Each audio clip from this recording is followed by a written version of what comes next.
Hal yang dipicu terus-menerus ini, kalau kalian lakukan terus-menerus, ya diulang-ulang, dilakukan setiap hari saat berpuasa, ini yang akan menyebabkan suatu kondisi yang namanya resistensi insulin. Halo Sobat Sehat, perkenalkan saya Dr. Hans dari Healthy Cook. Di channel SB30 Health ini, saya akan membawakan episode panas.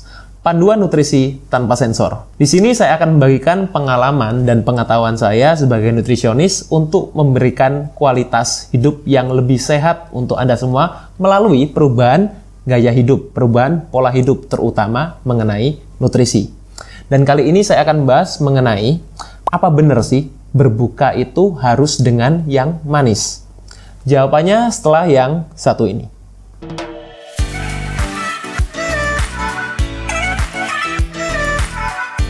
Oke, jadi sebelum membahas topik ini, saya akan memperkenalkan dulu produk Healthy Cook. Apa itu Healthy Cook? Healthy Cook adalah personalized healthy catering yang berdomisili di Surabaya. Catering Healthy Cook ini bisa menyesuaikan kebutuhan tiap orang, personalized. Jadi untuk orang yang punya masalah kesehatan, diabetes, stroke, dan lain-lain, catering ini juga bisa membantu untuk orang yang hanya sekedar mau hidup sehat. Untuk lebih detailnya, kalian bisa cek linknya di description box atau juga bisa langsung ke IG-nya @healthycookstore. Oke, mari kita masuk ke materinya.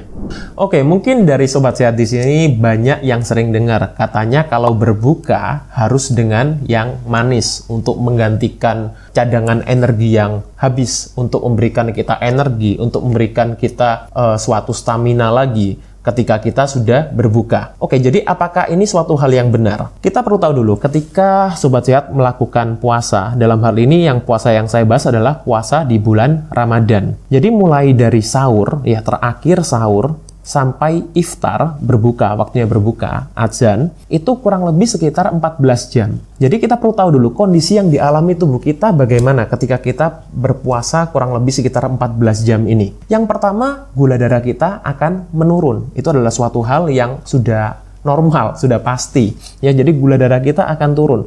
Ini biasanya yang disebut di medis sebagai hipoglikemi. Jadi gula darahnya drop. Jadi banyak gejala-gejala yang kita alami, terutama seperti lapar, kemudian juga pusing, kemudian juga orang mulai fokusnya mulai hilang, dan lain-lain, terutama untuk orang yang belum biasa berpuasa. Ya, jadi mereka akan mengalami penurunan gula darah yang cukup drastis untuk di awal-awal. Berbeda dengan mungkin puasa yang orang sudah sering berpuasa atau sudah menjalankan ibadah puasanya mungkin sudah di minggu kedua, minggu ketiga, biasanya akan lebih normal, lebih stabil. Kemudian glikogen atau cadangan gula dalam tubuh itu juga akan menurun. Dan glikogen, batas glikogen cadangan gula dalam tubuh kita, glikogen ini tidak banyak, biasanya sekitar 1400 sampai 1500 kalori, tergantung dari berat badan orangnya, tergantung dari berapa banyak massa otot yang kita punya, juga dari kondisi livernya juga. Kemudian cairan tubuh juga akan menurun. Jadi cairan tubuh ini bukan air ya, tapi cairan tubuh ini juga elektrolit juga akan menurun. Itu juga yang akan kita alami ketika kita berpuasa selama kurang lebih 14 jam.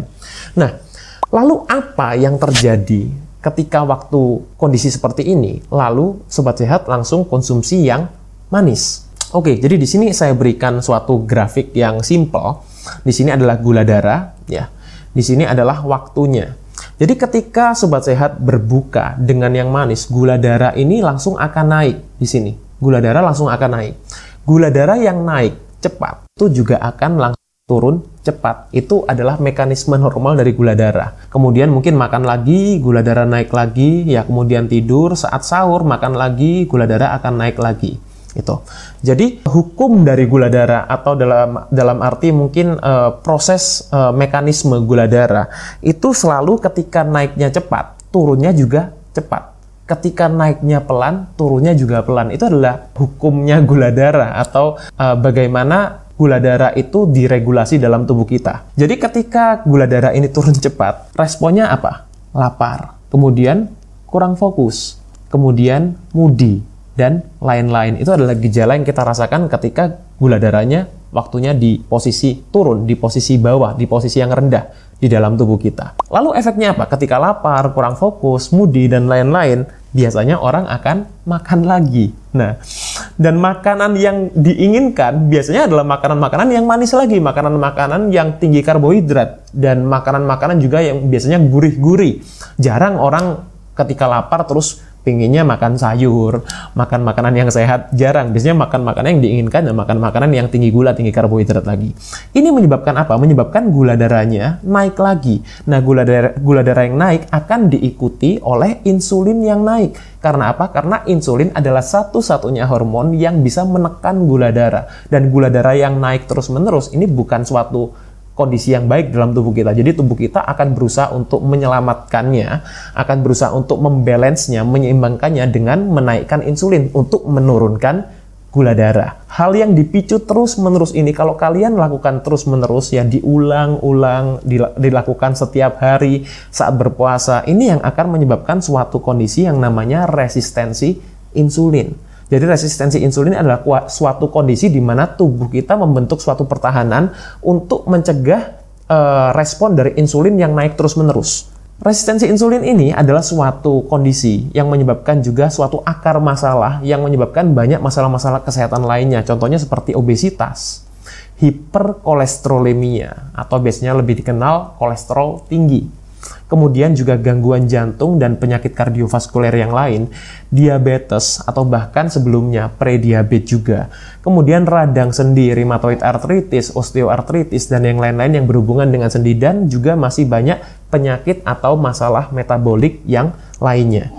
Jadi gimana dong? Apa yang baik untuk berbuka? Kan tanya gitu. Jadi untuk berbuka sebetulnya ada tahap-tahapannya nih. Ada tahap-tahapannya. Kita berbuka yang pertama yang saya sarankan adalah dengan konsumsi air hangat, apalagi karena puasa Ramadan ini kan puasa yang tidak memperbolehkan minum. Jadi otomatis kondisi lambung kita ini masih kondisinya masih hangat. Secara natural kondisinya dalam arti suhunya itu cukup hangat. Jadi kita mulai dengan minum air hangat untuk menyesuaikan supaya tidak terjadi perubahan suhu yang terlalu ekstrim kalau minum air dingin. Terutama untuk orang-orang yang punya masalah lambung, punya masalah pencernaan. Saya sangat sarankan untuk konsumsi air hangat dulu pada waktu berbuka. Kemudian 15-20 menit setelahnya baru kita masukkan makanan. Nah, makanannya tidak harus manis, tapi yang penting adalah makanan atau menu yang bernutrisi. Maksudnya bernutrisi itu apa? Nutrisi itu ada dua. Ada yang namanya makro, ada yang namanya mikro. Jadi makro itu adalah protein, karbohidrat, lemak, itu adalah nutrisi makro. Mikro adalah vitamin, mineral. Jadi ketika kita berbicara makanan yang bernutrisi adalah makanan yang mengandung makronutrisi dan mikronutrisi yang seimbang. Jadi seimbang ini memang konteksnya luas ya. Mungkin saya tidak bisa jelaskan di sini karena kebutuhan tiap orang berbeda-beda. Belum lagi kalau orang yang punya masalah kesehatan tentunya harus konsultasikan dulu ke dokter, konsultasikan dulu ke ahli yang kompeten di bidangnya untuk mendapatkan porsi yang seimbang, nutrisi yang seimbang sesuai dengan kebutuhannya. Dan yang ketiga, yang paling penting juga hindari menu atau makanan yang tinggi proses, pilih yang minim proses. Karena apa? Karena makanan, minuman juga kalau semakin diproses secara berlebihan, nutrisinya akan semakin berkurang. Ini juga yang akan membuat kita juga punya kondisi yang kurang baik, kondisi kesehatan yang kurang baik. Ya, so dari semuanya ini jangan lupa tetap perhatikan porsinya, ya. Karena dalam arti ini saya bicara mengenai jenisnya, tapi untuk porsinya jangan lupa juga untuk diperhatikan, terutama untuk yang mungkin mau punya aktivitas lagi setelah berbuka, misalnya olahraga atau mungkin taraweh juga, itu juga perlu diperhatikan porsinya, jangan terlalu banyak makannya. Diperhatikan, dikontrol sesuai dengan kebutuhan masing-masing. Oke, jadi mungkin ini ya yang ingin saya sampaikan. Jadi berbuka sekali lagi tidak harus dengan yang manis, tapi boleh dengan yang manis asal bernutrisi. Itu yang paling penting. Jadi manis boleh tapi jangan asal manis. Buat sobat sehat yang ingin bertanya, ingin komen atau mungkin suka dengan konten ini, jangan lupa untuk like dan subscribe ya. Boleh komen juga ya yang mau bertanya juga. Kemudian buat sobat sehat yang mungkin lebih suka dengan style podcast untuk ngobrol-ngobrol, saya juga ada di channel 3H Hidup Happy Healthy dengan Dr. Sung juga. Di sana saya ngobrolin seputar kesehatan dan topik-topik kesehatan yang lain. Semoga bermanfaat videonya. Stay fit and stay healthy.